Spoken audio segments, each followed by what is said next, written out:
Holy deja vu, Tim. A concerned citizen spotted bit-part character actors from the 60s slinking around the old abandoned actors studio. Great Vito Scotti, Paul, old chum. There's not a second to lose. To the bat polls!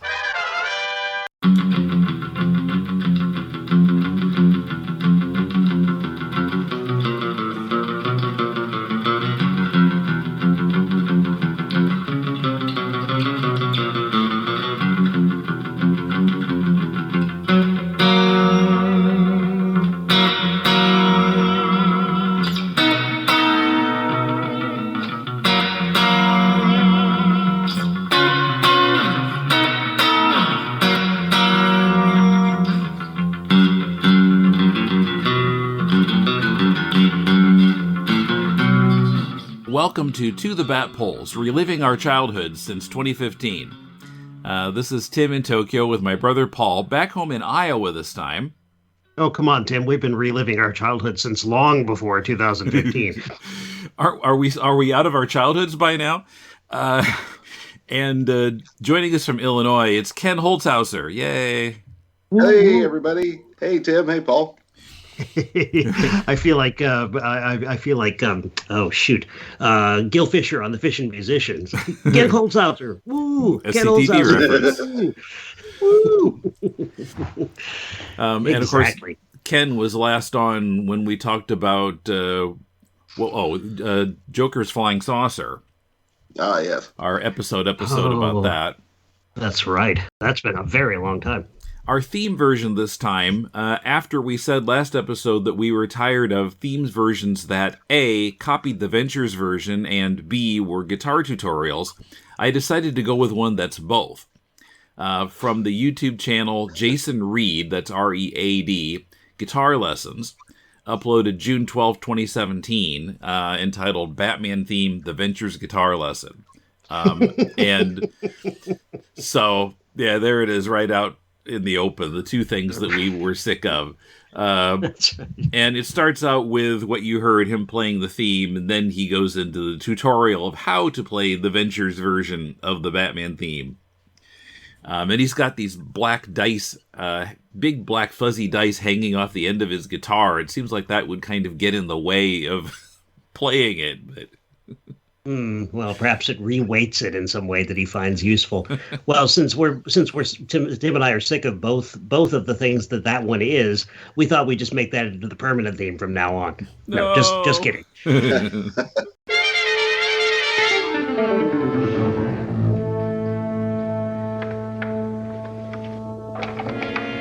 Okay, so we've been wanting to do an episode on the Joker for some time, since we already did one on the Penguin and I think, Riddler and sort of a Catwoman episode.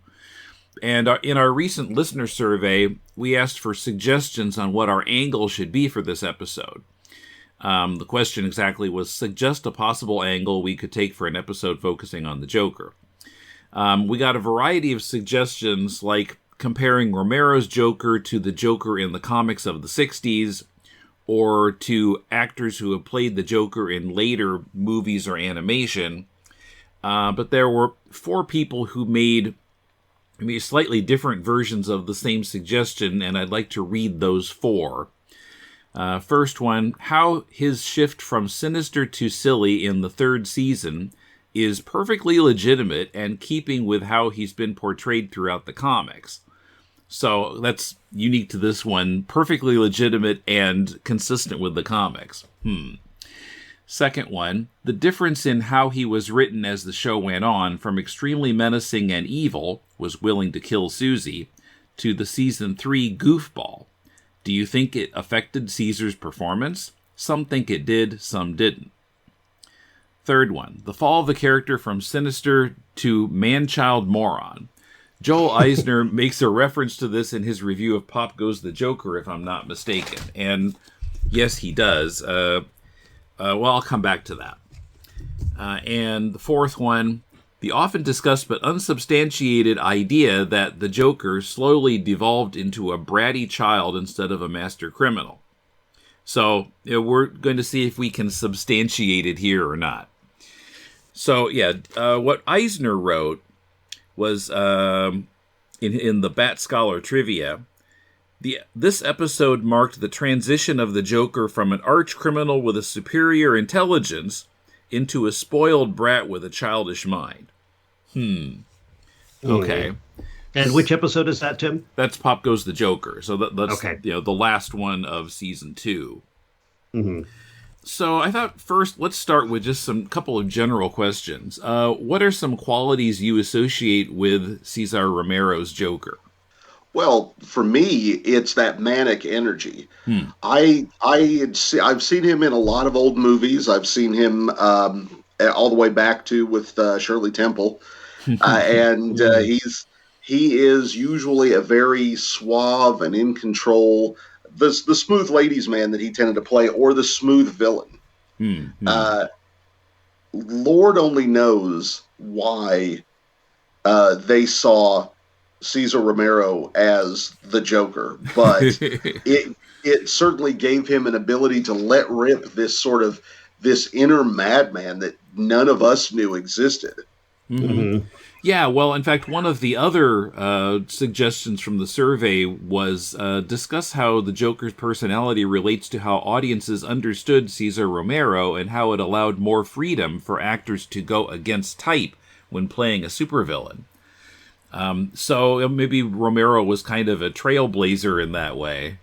Well, right. I've seen interviews with Romero in which he says that he decided he was free in this character to do everything you're not supposed to do as an actor, which is to completely ham it up, to be as hammy as possible, which he had tried to do, quite the opposite of, and pretty successfully in his career.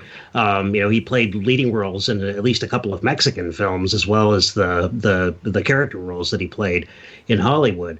It seemed to give him, a tremendous sense of liberation to be able to just, completely chew on the scenery the way he does as Joker. I wonder, I would assume, since Bill Dozier seemed to know everybody in Hollywood, was he intimately aware that Cesar Romero was gay? And therefore, linking into his fairly limited idea of what camp means, did he think that this was something that Cesar would really understand? Because he's one of the very first arch villains in the series. And was he just hoping that whatever quality he thought Butch Romero, as he used to call him, had, would translate to this character? As it was, I think that there was a volcano inside of Cesar Romero dying to come out, and once they showed him a lavender tuxedo that he could wear, he just started cackling and never stopped for 3 years. Well, that's a really interesting point, Ken. I mean, within the Hollywood community, as large or small as you want to imagine that is, there were men who were closeted outside of Hollywood who were not closeted within that Hollywood group. And were quite well known, like Rock Hudson, for example, was pretty well known to be gay in Hollywood circles. It was just outside of the fan magazines, the larger public, that Hudson was represented as a ladies' man who couldn't be tied down to one woman and all of that. So it's that it's certainly possible. Although there's still some disagreement about Cesar Romero's sexuality.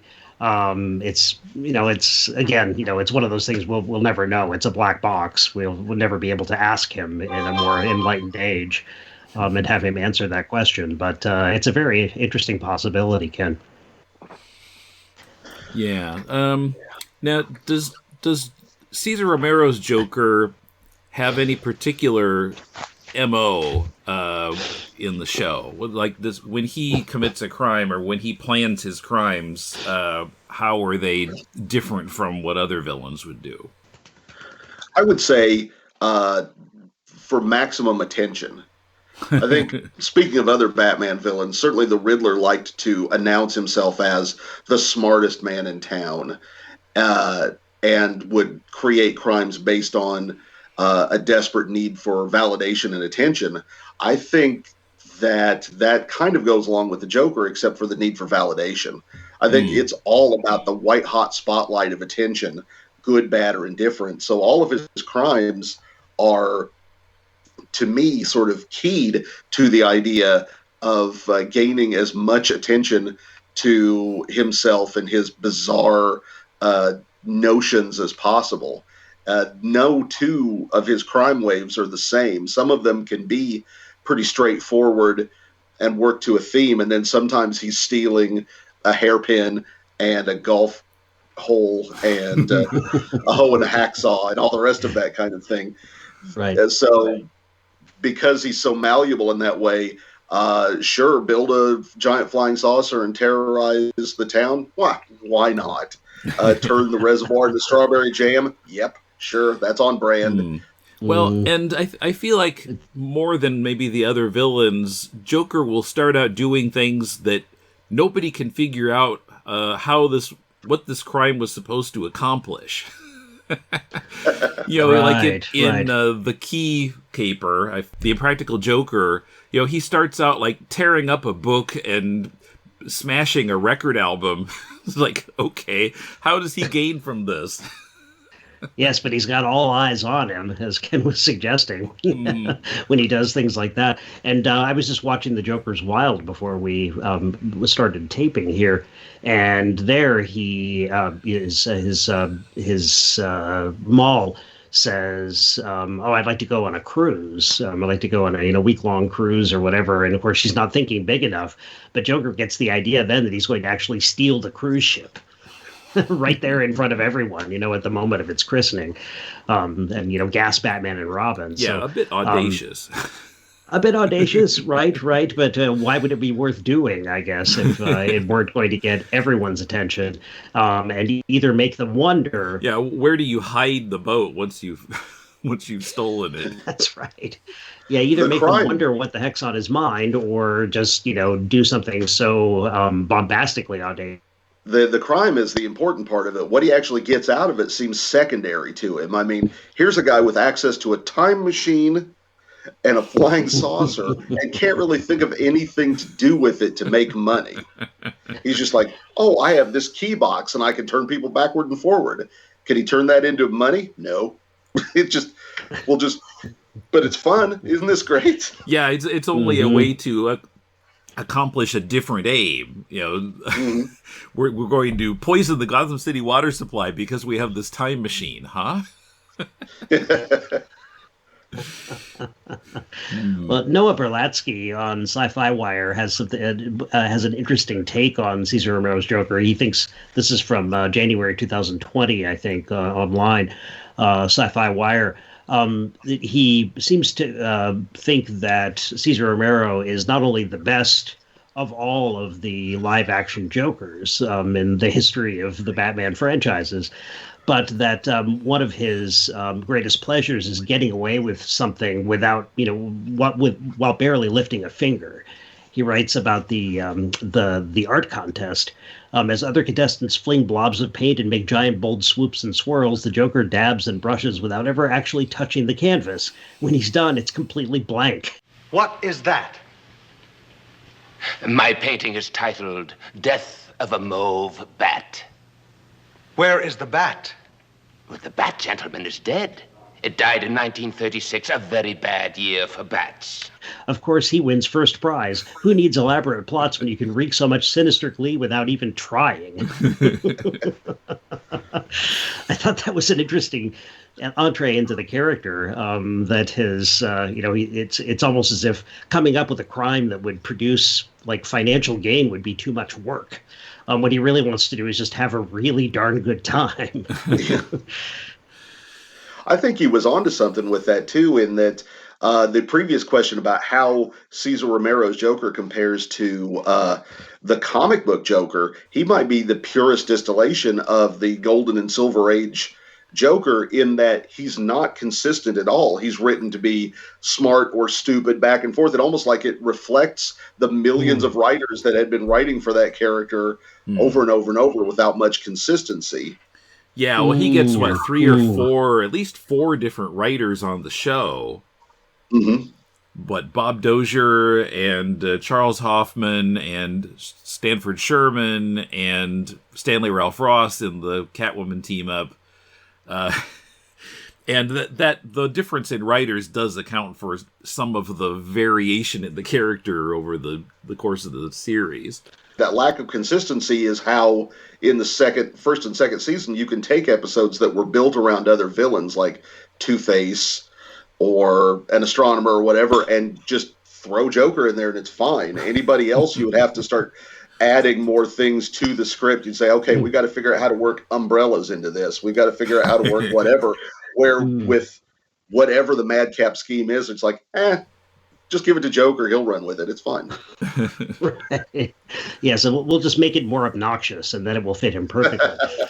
But I wonder if then his capriciousness ends up becoming a kind of it's a useful. You could say it's a useful writer's tool because it means you can throw just about anything at the character and make it stick.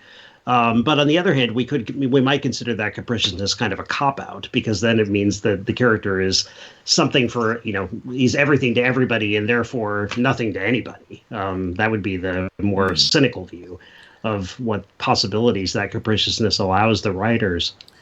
And I feel like, of course, some of Joker's stories on the show were based on comic book stories, but even some of the ones that aren't, like Surf's Up, Joker's Under.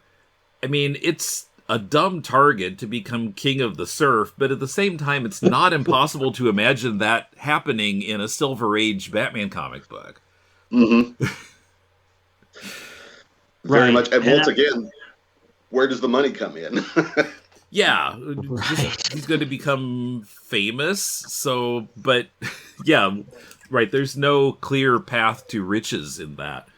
No, well, perhaps he can become a spokesperson for Woodside Buick station wagons being driven around on the beaches of Southern California. Right, yeah, it's all in the doing commercials, the endorsement deals that he'll get after he's king of the surf, I guess. But he is a Joker. Cesar Romero is a Joker whom you can imagine saying, "I want to do this just because I look really good in jams." And by golly, he does. He might very well be the most vain of all of them. I think the Riddler certainly had a strong streak of vanity in him, but I think the Joker might very well be the most vain of all of the Gotham City criminal cohorts, even more so than Catwoman. Right. But I take your point before, Ken, about the Joker. Not he doesn't need the validation the way that the Riddler does. He doesn't need to be lauded criminal mastermind due to his plots. What he really needs is just the attention. But he'll do all the lauding himself, right? So if he's vain, which I think you're absolutely right about, his vanity satisfies him, but he's not that concerned about being beautiful for the rest of the world. He seems to be primarily trying to please himself, even with that that particular vanity. You like cheap comic books, right? Well, I'm Professor Allen, and I talk about cheap comic books on the Quarterbin Podcast. In every episode, I'll dissect a single comic from my collection, as long as I paid no more than 25 cents for the issue. Forget about $4 new comics that you can read in 4 minutes, or crossover events that can cost $100 to collect.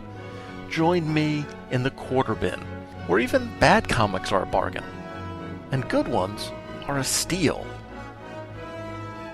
The Quarterbin Podcast is part of the Relatively Geeky Podcast Network. Visit us at relativelygeekypodcast.blogspot.com or search Relatively Geeky or Quarterbin Podcast in iTunes. I guarantee it'll be worth every penny. He's the grand old man of Marvel. Stan Lee was involved in the creation of some of the world's favorite comics characters, like Spider-Man, Iron Man, Thor, and the Hulk. But he didn't create them on his own. Artists like Jack Kirby and Steve Ditko were also instrumental in the creation of these characters, but many fans of the Marvel movies don't even know their names. Did Stan take too much credit by design? Or was he just given the credit because he's more media-friendly? Millions of words have been written about Lee, both to praise him and disparage him. What are the books about Lee that you should read?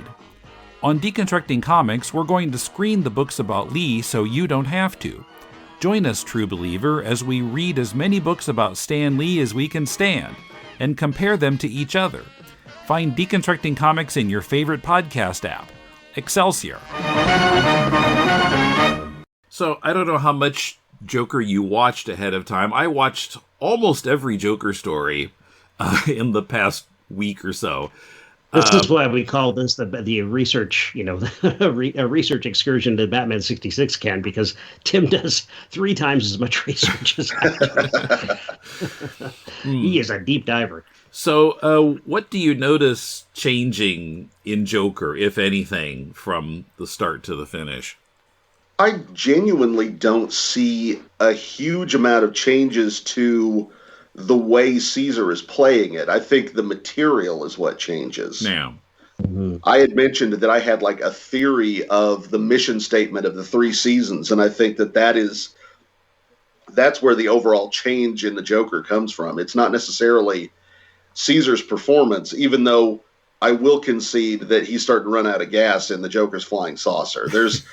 He's a little bit less manic, and again, I think when we discussed the episode, I think we talked about the fact that the set isn't big enough. It's a small. He's in small, cramped sets instead of any exterior location, and he can't gesticulate and go mad in the way that he normally does in a standard Batman episode. So his performance is kind of almost tired because he can't move around, confined. Yeah. Right. The world of the show is figuratively and literally shrinking around him. Of what came in on the survey, I was struck by how the last person didn't say that Joker is acting stupider. He said the Joker is acting bratty, a bratty child. And I noticed in the later stories a few instances, like not whole stories, but instances within the stories where he seems kind of whiny. Like in Pop Goes the Joker, when he's in the gallery early on, when he says, internal injuries, I'm going to die. Which, you can't imagine him saying in the season 1.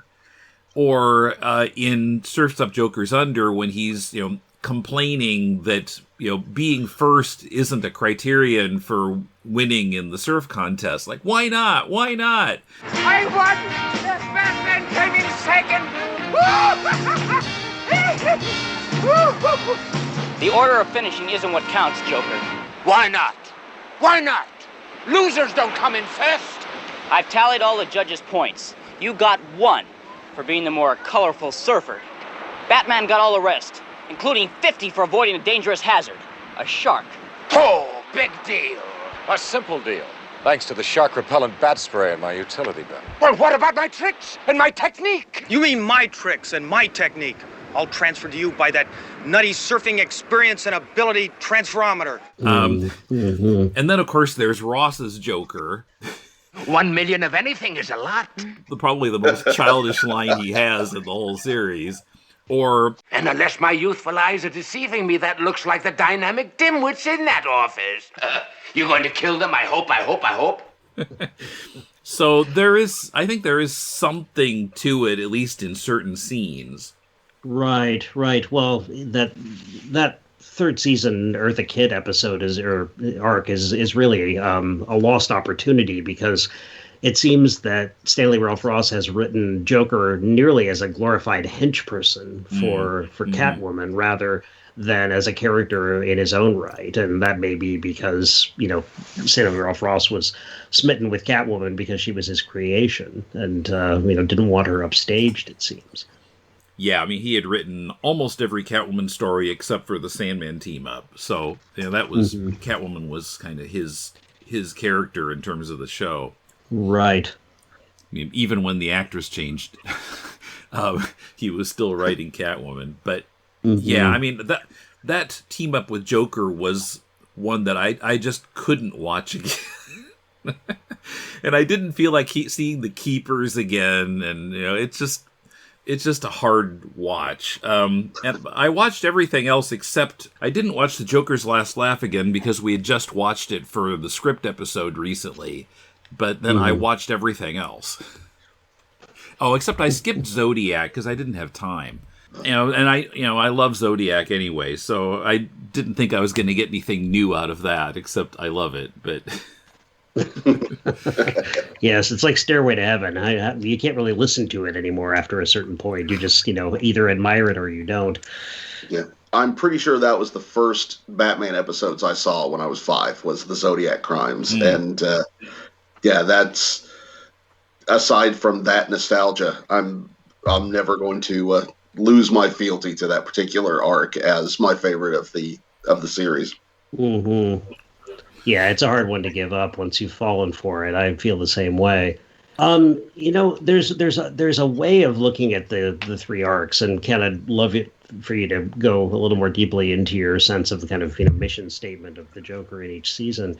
But before we get into that, one way of looking at the season 3 episodes and the season 3 Joker with respect to the Joker from the first 2 seasons is that if he is a kind of attention hog and just wants the world to, see him, whether he's failing or succeeding, and is not that concerned about how, anybody's, adulation but his own, perhaps, becoming something of a bratty child or a pouty child, even in that 3rd season, is actually not that different. It's just a different shade of the same characterization that, he's got his toys and he gets to, he's got the best toys and the most expensive toys, speaking of Jack Nicholson Joker, I guess, where does he get those wonderful toys?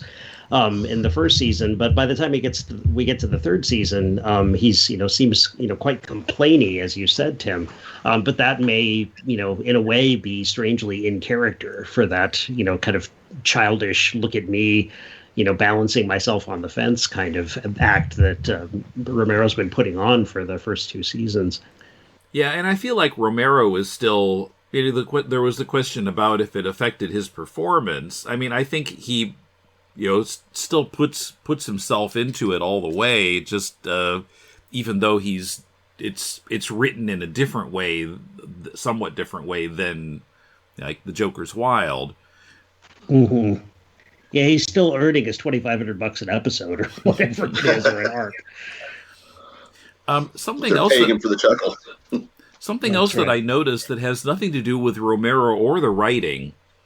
There's a shift in the color of his jacket. And it starts in the Zodiac Crimes. Starting with Zodiac Crimes, he's wearing a brighter purple jacket. And also the green shade of his hair changes. If you look at his first 2 arcs in season 1, it's a more muted green. And by the time you get to the Joker's Flying Saucer, it's a bright green. Well, it could have something to do with the color timing of the prints, too, I suppose.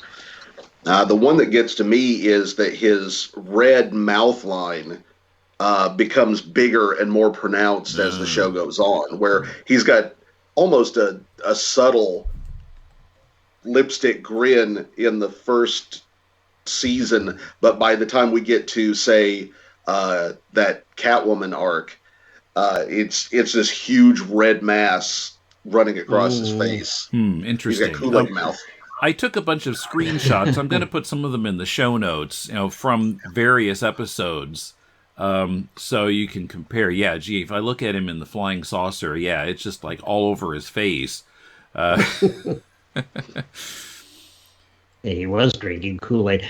Yeah, I hadn't occurred to me, but watching the Joker's Wild and seeing him, just full face, extreme, just about, nearly an extreme close up into the camera when he's unmasked as Pagliacci. His lips look relatively subtle, and you can really see that mustache. Oh boy, can you? Tim and I have often gone back and forth about this. I mean, we never noticed the mustache when we were watching, Batman in black and white television in 1975, and the reception was terrible. I never noticed it. Not, yeah, never in a million years, but in HD on my Blu-ray set, it's impossible not to see it. Hard to say how well it came through to the many television sets in America at the time. I would also suggest I wasn't looking for it either. I didn't see it, and I wasn't looking for it. Yeah, Cesar Romero was the Joker to me then. I had no idea that he had ever been or would be in anything else. Well, in fact, I know now that I saw him in some Disney movies on the Wonderful World of Disney, and I don't think I even realized that was the same guy who played the Joker. Well, here's another tidbit from the Noah Berlatsky piece from Sci-Fi Wire that might be worth mulling over a little. One of his arguments for the superiority of Romero's Joker is that he's not psychologically deep the way that Joaquin Phoenix Joker is, or the way that Heath Ledger's Joker appears to be, because for one thing, he says it's hard to convey much depth of characterization while hooting "Hold tight for the bounce a daisy" as Romero does while steering his Joker-mobile. But when you have a character like the Joker, is depth really deep? This is, after all, a villain who wears clown makeup, dresses in purple, and hoots a lot. Now, he goes on to say, the genius of Romero's Joker is that he is exactly what he appears to be, a prima donna who is determined to eat every loose hunk of scenery in sight. If his Joker offers a message, it's not that the comedy of life conceals a secret tragedy. It's that comedies are comedies, and if we look too deeply into a blank canvas painted by a clown, the laugh's on us. Yeah, I don't really need Joker to be symbolic of anything. I mean, certainly in Silver Age comics he wasn't. He was just a clown who was a criminal. Right. It's the thing with that character is that I don't mind the darker edge, but you can't go too far with it, or otherwise the character's unpalatable. You've got to walk that fine line. The Mark Hamill Batman animated series version tends to teeter between Cesar Romero and Heath Ledger perfectly well without ever tipping too far to either side. And that's probably the best have your cake and eat it too version of the character. But although the darker it gets, the less you enjoy it. I mean, there are really, though, if you really watch the 66 show, there are certainly instances of this Joker being kind of dark or doing dark things. He tries to poison Susie. When Batman is being supposedly turned into a key, which in itself sounds pretty gruesome. The two henchmen are standing there talking about how, Joker's been such a pal by killing this person for them and and so on. This Joker, the Jokers don't strike me as being too funny. What if we get caught? We won't, Blatch. Think of all we owe the Joker. The fine things he's done for us. Sneaking those files into prison, dumping our parole officer into Gotham River, kidnapping that entire jury, and holding the judge's wife as hostage. He's been a real friend. You're right, Bolt.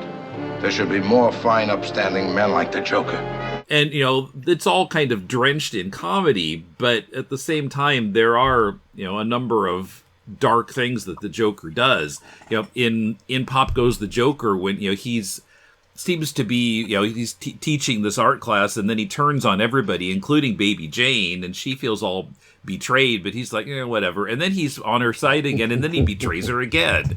And and he walks into Wayne Manor holding her at gunpoint. Right. Yeah.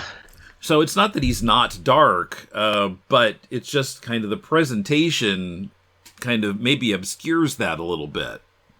Yeah, I guess so. I just don't see those moments of darkness as having any deep psychological resonance, almost as if it's like, okay, well, he's contractually obligated to be a bad guy, so now he needs to do bad guy things. Insert bad guy things at this point in the script. And then he does them, and then he's, he doesn't get away with it, and he's back to being, the clown prince of crime again. But yeah, I guess he doesn't do, I don't have a lot of experience with other Jokers. I've seen Batman 89, and what he carves up his girlfriend's face. to make her more Joker-like, and then she kills herself. So this show doesn't get that kind of twisted. This Joker has apparently done some murders and attempted to do others. But we don't ever actually see him killing anybody.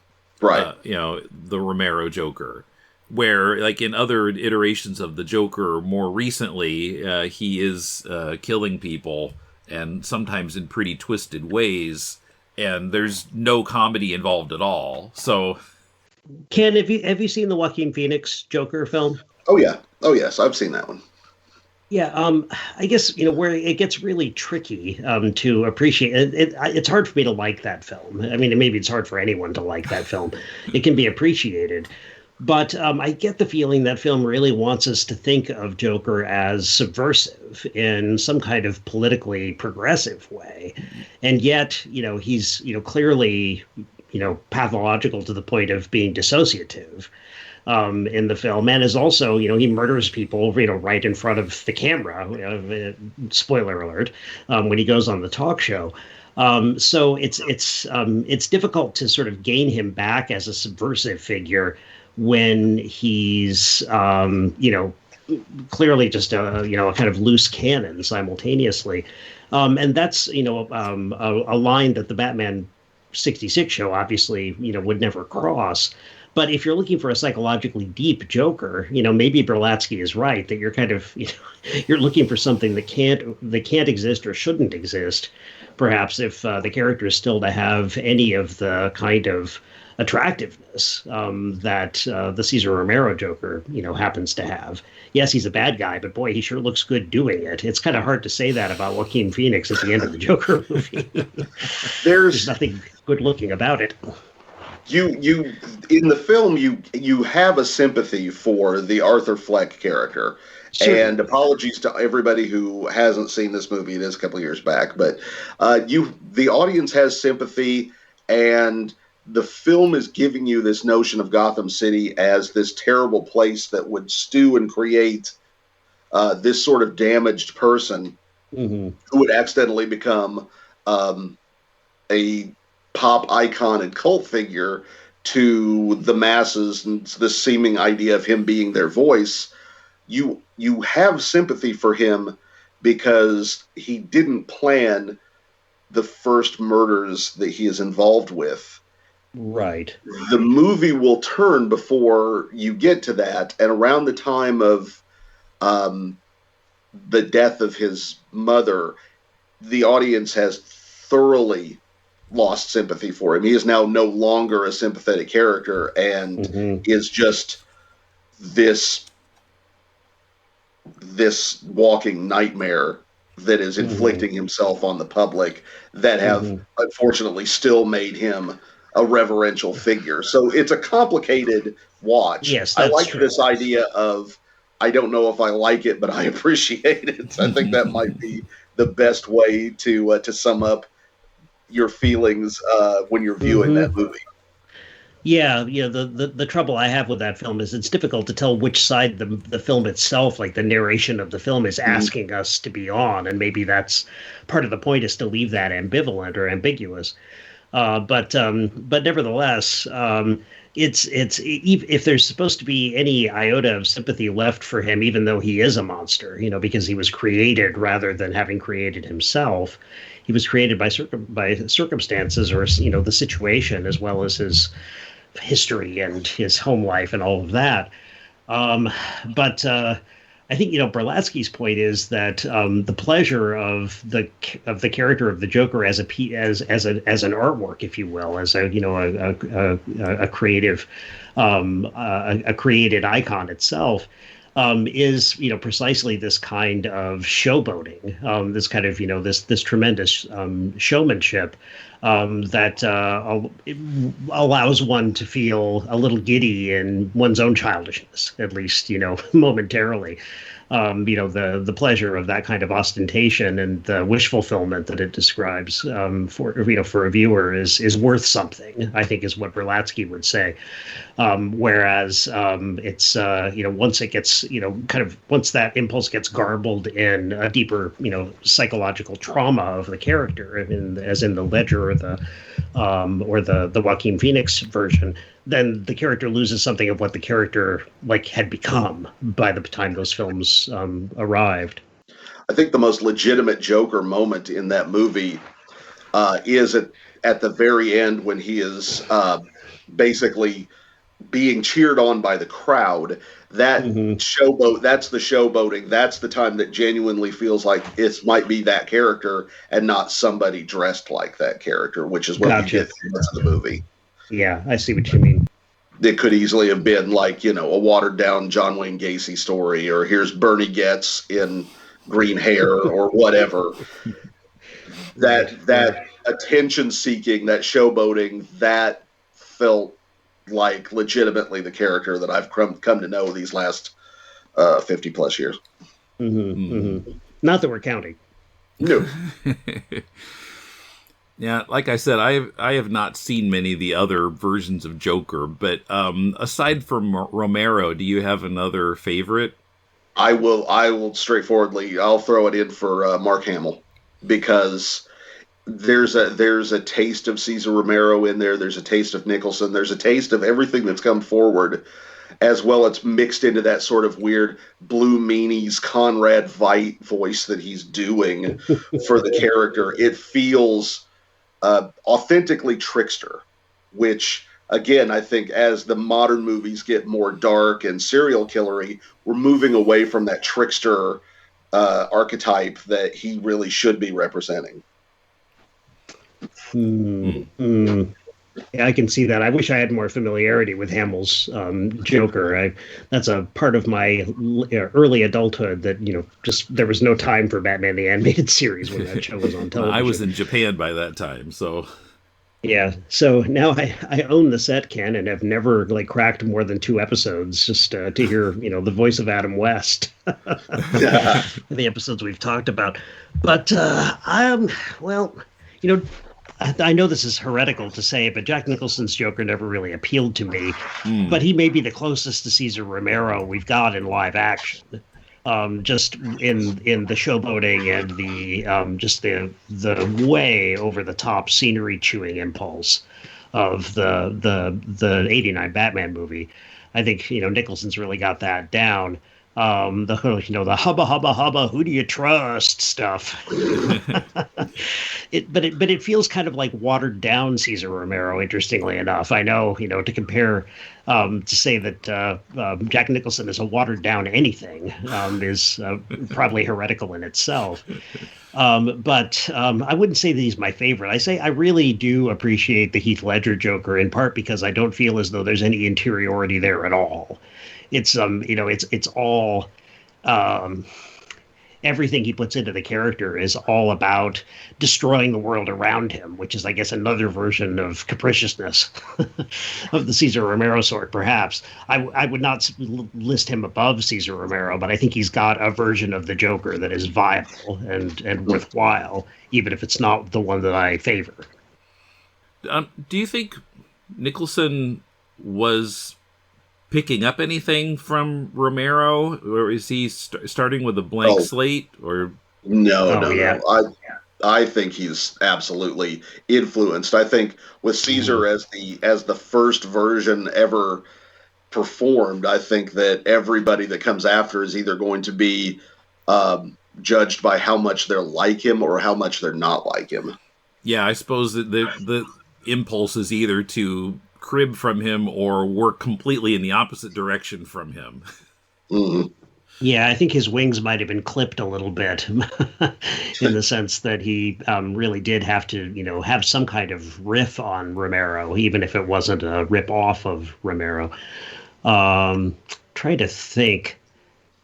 There was something else. There's a pre-Nicholson Joker from a Batman comic that you and I had, Tim, back in Centerville, back in probably '78.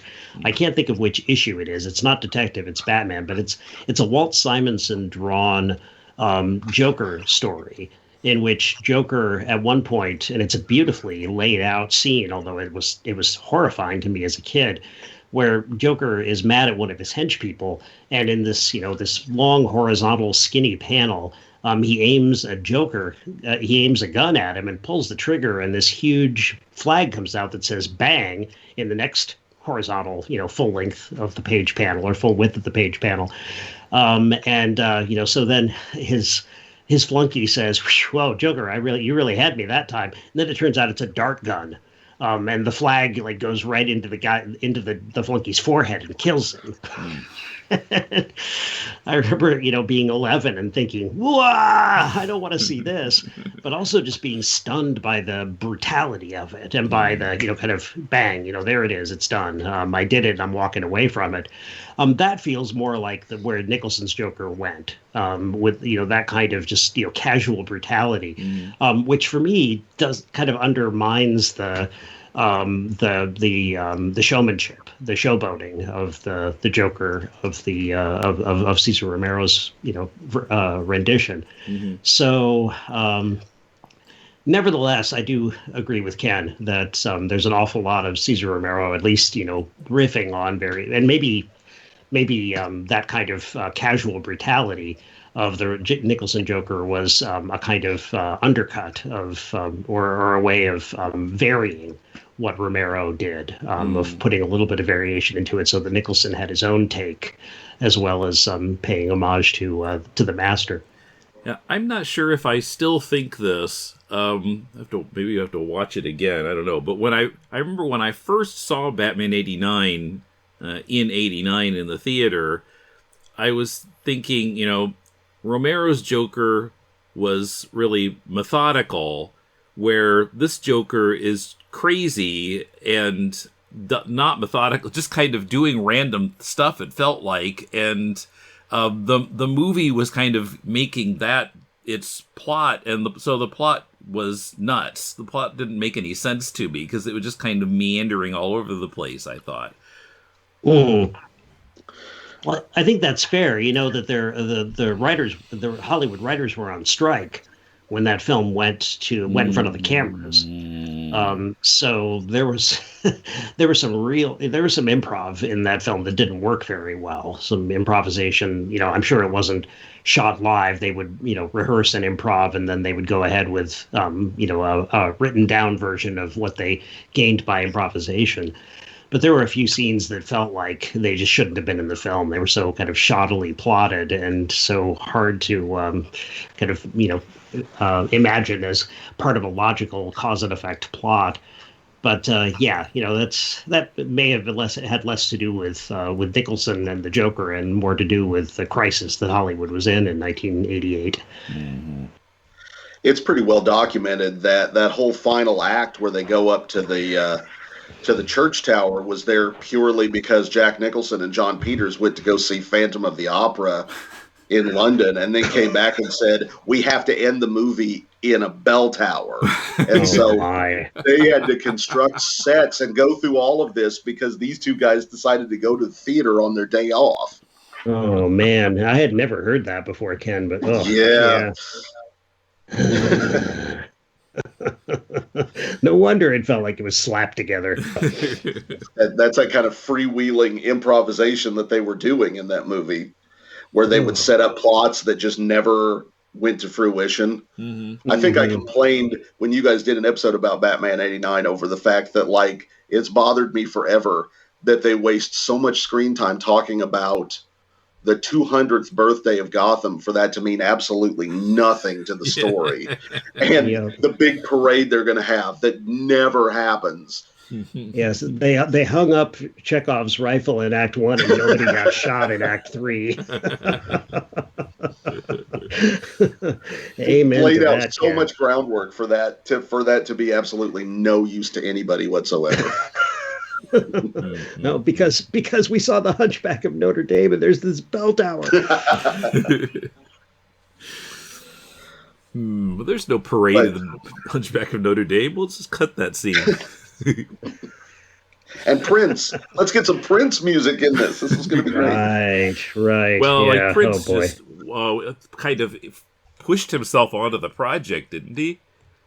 From It what was I understand, yeah. a little bit of corporate synergy too, since he was the best-selling artist that Warner Brothers had. They were all like, "Let's get everybody in on this and make money. Come on, let's sell all of it." Yep. You know, I bought the Prince album off the rack and on vinyl in 1989, and I don't think I played it for 20 years. I was so disappointed in the film that I just didn't want to hear it. Sadly, I played it a lot. I was that guy. But then I finally played the record, and actually listened to it, and I thought, hey, this is a pretty decent Prince album. You just didn't want to be reminded of the movie, yeah. Yeah, exactly. Exactly. Coming up, we hear from Cesar Romero himself, and Ken shares his spot-on analysis of how the characterization of the Joker conformed with the mission statement of each season of Batman. Help support To the Batpoles and all the Deconstructing Comics shows with a monthly donation to the Deconstructing Comics Patreon page at patreon.com/deconcomics for as little as $2 a month. All our patrons get outtakes from every To the Batpoles episode, the right to participate in polls to choose which of several topics you'd most like to hear us discuss on the podcast, and videos in which I quiz Paul with some TV trivia, or send us your questions about anything and we'll answer them. For $4 per month, you can get in on additional full-length content, including an issue-by-issue look at the earliest issues of The Amazing Spider-Man, and discussion of most of the MCU movies. You'll also get the right to have an ad for your own project on the show once a month. So go to patreon.com/deconcomics and select the level of your monthly donation. Thanks for listening, and thanks for your support. Well, the perfect opportunity for me, the Joker, to create a little mischief and mayhem back in Gotham City. The Joker is here, Cesar Romero. Cesar, it's much ado about Batman here this week. How did you enjoy working on the show? Oh, I love doing it. It was great fun, when we started this series. It was a real camp. I mean, and of course, as you know, it became so tremendously popular. It was sort of the in thing to play a villain on the Batman series. And I love playing the Joker. I did about, 20-some-odd episodes, the half-hour episodes of the show, and also the motion picture. Cesar, are there any more memories or stories, whether good or bad, that come to mind concerning your work on the Batman series? Well, no, I just, my memories of doing the show are all fun and happy memories, because it was great fun doing this show, and I worked with some lovely people, not only Adam West and the Boy Wonder, but we had a lot of guest stars on it that were great fun to work with.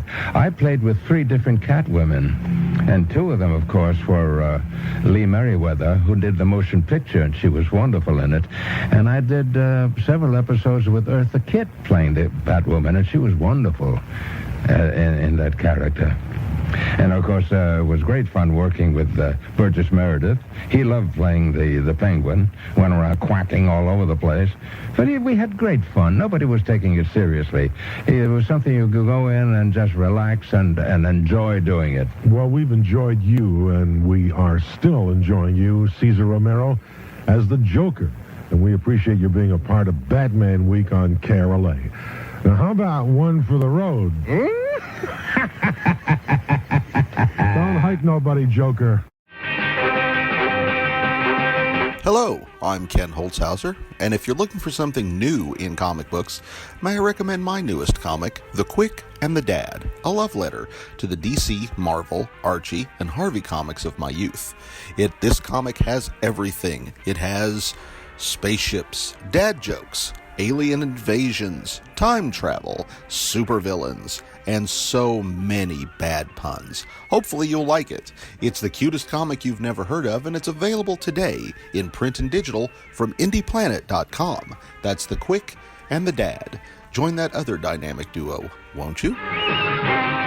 I'd mentioned before that I had this sort of theory in regards to how the Joker fits into Batman, because I'm like, probably you guys, like everybody, I want to see Batman as this whole tapestry, this thing that ran for 3 seasons that everybody grew up on and watched. But honestly, as I revisited the show, I noticed that it is basically a story in 3 parts. That each season has a different mission statement, and the Joker fits all 3 of those mission statements perfectly well. This is great, Ken. Lay it on us. Season 1, the mission statement for Season 1 is establish the living comic book world of Batman. Mm-hmm. So it's dark, and it's based on a lot of comic book stories, and the show is aimed at adults and kids as an adventure series / comedy for everybody to enjoy.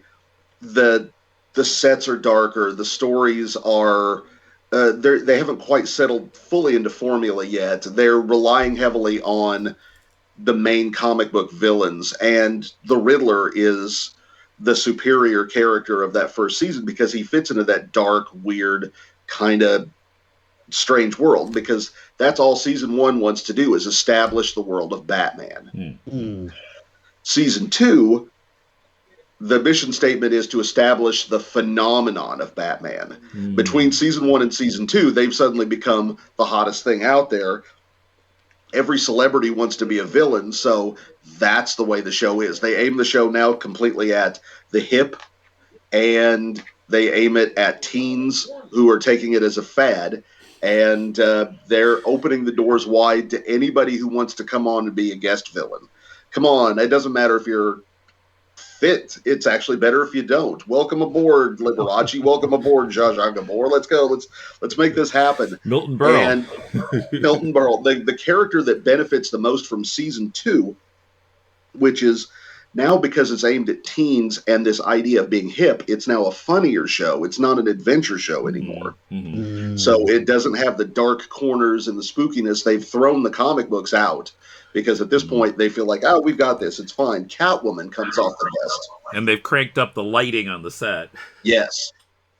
So I think Catwoman is the character that works best for Season 2 as a comedic character who also brings ratings. Ratings is the important part. Joker doesn't show up until halfway through Season 2. And then comes dogpiling in for a bunch. But he falls under that. He's famous enough as the Joker, and he's famous enough as Cesar Romero, and his character can do a more comedic variation of Batman. So Season 2's establish the phenomenon mission statement is perfectly fine for Joker stories where he has he's stealing a giant jeweled key, or trying to take over the pop art world, or has robot bank tellers, or Zodiac themed crimes. The third season, the mission statement for Season 3 is establish syndication. Yeah, get enough episodes in the can. Limp to the finish line. Whatever idea, throw it at the wall and see if it sticks. Batgirl, you got it. The show is now fully aimed at kids. The dark corners are now completely gone. The celebrities are kind of gone. It's sort of now downgraded its celebrity status. I'm not casting aspersions on Barbara Rush or Ida Lupino, but they're not exactly the kind of stars that teenagers are going to be interested in on Batman. At this point, they've hit that sort of Love Boat D-grade villain of the week, and it's now fully aimed at kids. Where's Charo when you need her? First season is aimed directly at adults and kids. Second season, almost entirely at teens and hipsters. Third season is now just for kids. And I think King Tut is the villain that works best for Season 3 because he's a childish villain, which is where Joker's tantrums and his bratty behavior come in, because the villainy is now so watered down that it's now playground villainy. It's now stamping your feet and pumping your fists and whining about things not being fair. Right. Yeah, that's true. Wow. Yeah, and certainly the Tut episodes of season 3 are the only ones that I find watchable. Right, but perhaps because if Ken is right here, and it sounds awfully plausible, that Tut best represents the villainy of that season, or maybe even the whole like flavor of that season. So no wonder his episodes kind of work the best. Yeah, Joker's great analysis, Ken. Because Joker's trying to kind of play. They're rewriting Joker to kind of catch up with King Tut in that whininess, that kind of brattiness. Which is why the Riddler really doesn't work in season 3. We're happy to see Frank Gorshin back. We're like, oh, look, he's back in the leotard. This is great. But he doesn't fit because he's not a dangerous, nearly psychotic villain with all of his clever clues. Now he's mushy Nebuchadnezzar. So and he also doesn't have any time to do his shtick either, because he's got one episode and Batgirl's crammed into it. So he doesn't have any figuratively speaking, he doesn't have any room to stretch. Penguin sort of works pretty well for all 3 of the seasons too, where he's got enough star quality and menace in the first season, and then the Penguin is established enough as a star character that he's a ratings boost for season 2, and then they bring him in for a couple of season 3 stories where, again, he's kind of childish and is not particularly bright anymore.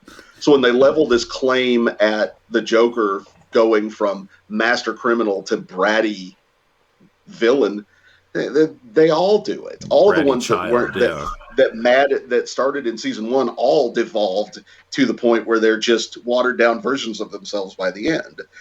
Right. I mean, trying to robbing a glue factory and fixing a horse race, and oh no, that Tsetse Fly episode breaks my heart every time I see it because they stopped putting makeup on Burgess's nose.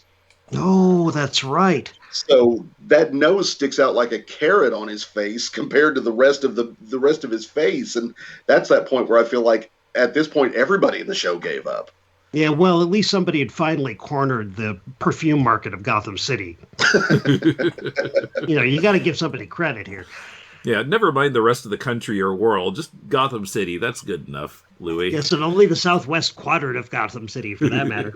That's why there's so many of those episodes in season 3 that are a tough nut to crack, because I would love to think that Nora Clavicle and the Ladies Crime Club is like a satire of toxic masculinity, but it's season 3. I don't think they're smart enough for that. So now I don't know what it is. Are they making fun of feminism? Are they tweaking people who are against feminism? Yeah, I'd be interested in seeing what that would have been like if it were a season 2, arc. Nora Clavicle. It might have, worked better as a satire instead of just seeming super sexist. Right. You could see it going potentially. That's a good point, Tim, because in season 2 we have Pop Goes the Joker, which I think is actually a fairly smart, even if it's a very conservative critique of pop art. Yeah, and same it's writer. Pretty devastating and hilarious. Same writer, Stanford Sherman. Yeah. What would some of the other villains be like if they went back and forth between the seasons? Would Marcia, the Queen of Diamonds, be slightly scarier with a playing card motif because they would have the money to put together a really cool, elaborate set for her to be in instead of just taking things from the backlot? Would Bookworm not be a memorable villain if he was in season 3, because then he wouldn't have scary tantrums. He would have awful bratty tantrums, and he'd be trying to steal copies of A Very Hungry Caterpillar from the library of Barbara Gordon. Corner the book market of Gotham City. This book has too many words. Well, and imagine the Queen of the Cossacks. Olga could have been like, an evil, like Soviet type, a Red Scare icon of some kind. Oh, yeah. Imagine season 1 Olga.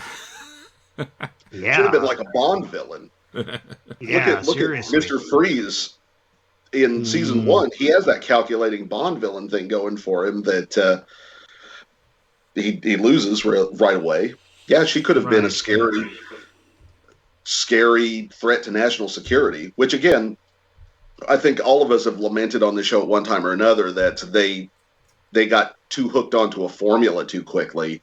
Mm-hmm. That if they could have done spy capers or gangster stories or straight up whodunits with that same Lorenzo Semple wink to the audience, that there might have been more life to the show. I hated the episode when I was a kid, but now the Zelda the Great comes off as a breath of fresh air for not being a typical Batman episode. Mm-hmm. That's interesting.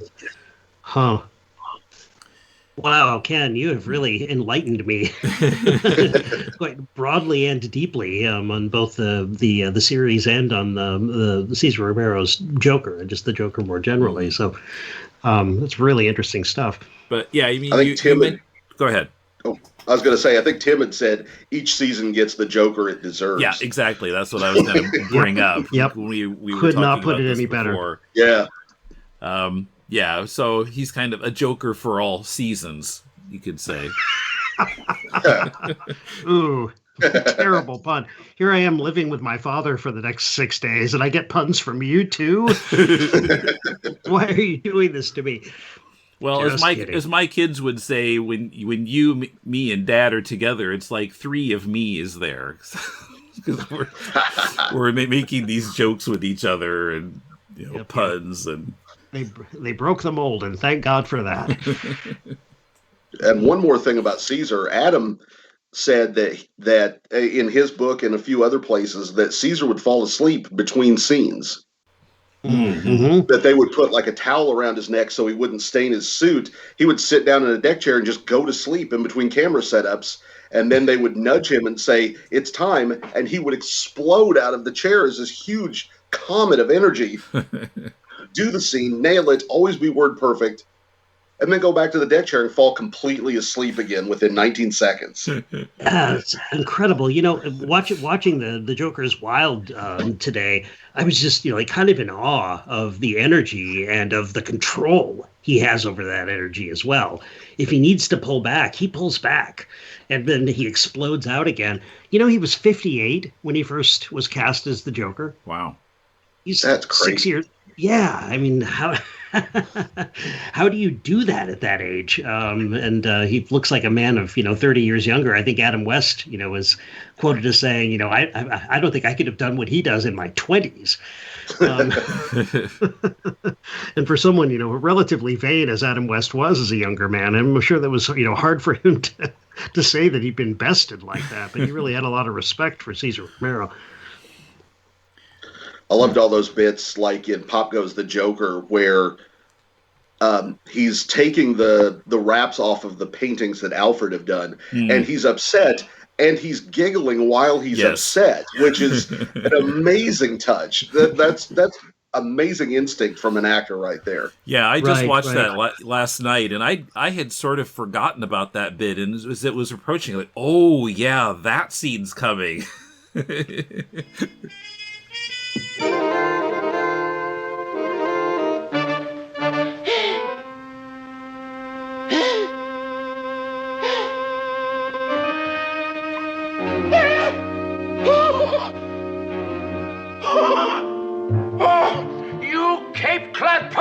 You switched paintings on me. These are nothing but kindergarten drawings. Naturally. And even a kindergarten mind could have anticipated your every move. Yes, only the Joker expresses all emotions by laughing. It's just a different laugh for each emotion. Beautiful stuff. And then we also get some nice impish humor Batman there. Talking on the phone in the same room as Joker, and Joker doesn't realize it. Yeah, I just don't understand the haters of Pop Goes the Joker. I know it's not exactly the Joker that everyone wants and wants the most, and maybe its critique of pop art seems pretty wrong-headed to those of us who kind of appreciate what pop art was about. But man, does it work! It really works for me. There's so many good bits, if nothing else, that it when I was 5 years old, that scene of the Joker pulling back the Shakespeare bust was the most exciting thing I'd ever seen in the world. Yeah, I'm sure my hair was on fire too. Like, what? Yeah. What? It's the inhale that never exhales. Oh God, don't let him do it.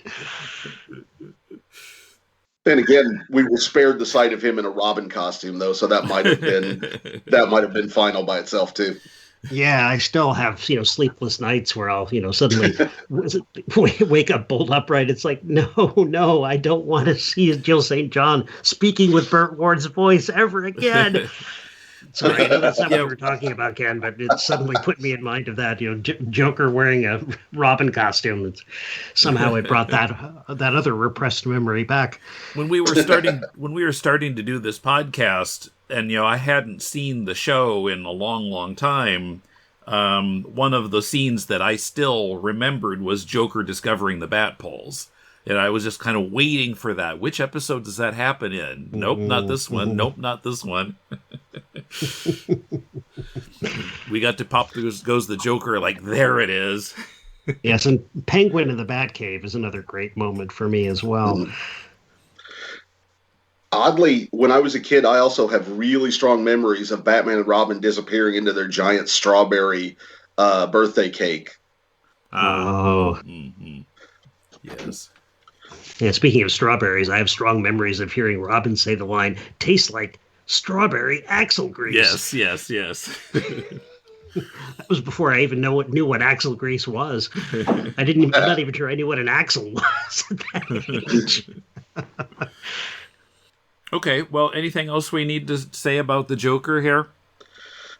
Just my undying support and affection for Cesar Romero. One of the first actors I knew their name and would look for them. I think I mentioned it during the Joker's Flying Saucer episode, was that I would sit down and after the title sequence every week, and I would just beat my fists against my knees going, come on, Cesar Romero, Cesar Romero, Cesar Romero. And then go, King Tut, or, whomever else it was. Got a condo made of stone. Egyptology again. That made-up word. Ay. Well, Ken, thanks for coming on again and sharing your, fantastic analysis. Yes, absolutely. Always a blast. Glad you could do it. I'll mention we don't have a bad inbox this time, partly because of time, but also because I realized last night there's nothing to read, because episode 158, 3 episodes ago, was a script episode, and all the comments on the message board came when I put the script up initially on the board. So there's, as often happens with script episodes, after we put up the episode, there not many people have much to say about it. Yeah, I think our episode was actually an afterthought to what everyone else had put up on the board, so that's okay. Oh, they're doing a podcast about it? You know what? The whole point is we stimulated conversation, and that's the fun part. So we did our job. Keeping that RSS feed alive. Right. Exactly. Well, thank you so much, Ken. My pleasure. Yes, thank you. And we'll see everybody again in 2 weeks at the same Bat RSS feed. Every time he plans a plan, or schemes a scheme, or plots a plot, Robin and the Batman. Check the show notes for the Jason Reed video, Batman Theme The Ventures Guitar Lesson, some stills of Romero's Joker showing the variations in his colors over the course of the series, and the Noah Berlatsky article from sci-fi.com, The Best Joker is Still Cesar Romero. Also, the patrons have voted on the next script to be covered on the show, and they've chosen, drumroll, The Phantom Pharaoh, an early draft of The Curse of Tut by Robert C. Dennis and Earl Barrett. That script is also linked from the show notes. As always, we'll set up a thread in the all-seeing, all-knowing 66 Batman message board for your comments on the script, or you can send them to batpoles@deconstructingcomics.com. Submit them by the end of June, and we may include your comment in the script episode. Batpoles@deconstructingcomics.com is also the address to send us any other Bat missives you might want to share with us, or to send us any interesting Bat audio that we haven't used yet on the show. Thanks to Chris Cavanaugh for the Romero interview you heard in this episode. You can hear outtakes from this and every episode of To the Bat Polls and vote for future podcast topics by supporting us at patreon.com/deconcomics. You can also help us out by shopping via deconstructingcomics.com/Amazon, by sharing our episodes on your social media, and by subscribing to the show on Apple Podcasts or wherever you listen. And spread the word. Let all your friends who are Batman 66 fans know about the show. We're on Twitter at Decon Comics, and recent Bat Polls episodes are now available in the Deconstructing Comics YouTube channel. What you're hearing now is the Mariettes with Ho Ho Ho, the Joker's Wild, from the 1966 album Children's Treasury of Batman Musical Stories. Next time we'll be discussing Lego Batman. Does it include any elements or echoes from the 66 show? Everyone keep your bat capes neatly pressed, and we'll see you in 2 weeks. Ho, ho, ho, the Joker's wild, the Joker's wild, the Joker's wild. He is just a silly clown who just can't seem to win. 'Cause Robin and the Batman have made a joke of him. To the Bat Polls is a production of DeconstructingComics.com.